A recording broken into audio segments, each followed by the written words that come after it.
বাবা মায়ের কারণে সংসার নষ্ট। বাবা মা যদি শক্ত অবস্থানে থাকে, সন্তান নামাজ পড়বে না মানে নামাজ পড়তেই হবে। নামাজের জন্যই পৃথিবীতে আল্লাহ পাঠিয়েছে। নামাজ না পড়লে খাবার বন্ধ, নামাজ না পড়লে পোশাক বন্ধ, ল্যাংটা হয়ে রাস্তা দিয়ে ঘুরতে হবে, খাবার হবে না। বাড়িতে চাই আমরা সম্পত্তি লোকের রাস্তার ফকির কি দিয়ে দেবো, তুই বেনামাজি সন্তান, তোর পরিচয় আমি দেবো না। বিচারের মাঠে আমি আমার রবের সামনে দাঁড়াতে হবে। সেই দিন দাঁড়িয়ে তোর মতো গোরগা, তোর মতো বেনামাজি, তোর মতো বেঈমান, তোর মতো এরকম অবাধ্য সন্তানের জন্য আমি আল্লাহর সাথে জবাবদিহি করতে পারবো?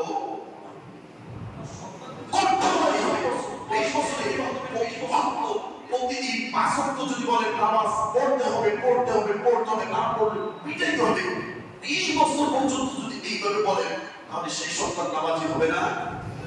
এই যে বলেন না আপনার সন্তান বেনামাজি, আর আমি ধরে ধরে বাসা থেকে নিয়ে আসবো, আপনার সন্তানকে কেন আমার দায় থাকা?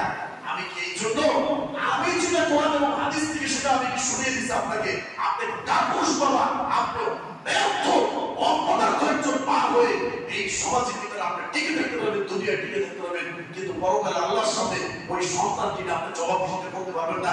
এই জন্য বিচারের মাঠে আল্লাহ বলছেন কোরআনে যে যেই সন্তান এত আদরে, যেই ভাই এত প্রিয়, এলাকার মানুষ আমাকে আশ্রয় দিয়েছে, সারা পৃথিবীর মানুষের দ্বারা আমি কত উপকার পেয়েছি, তারপর বিচারের মাঠে সন্তান তার মা বাবাকে দিয়ে হলো জাহান্নামের আগুন থেকে বাঁচতে চায়। কেন? এই যে মা বাবার দুর্বলতা, মা বাবা তাকে বলে না, মা বাবার কারণে সংসার নষ্ট হচ্ছে, মা বাবার কারণে সমাজ ধ্বংস হচ্ছে, মা বাবার কারণে একটা জাতি নষ্ট হয়ে যাচ্ছে। এই জন্য কবি বলছে যে আপনি তুমি আমাকে একজন আদর্শ মা দাও, আমি তোমাকে আদর্শ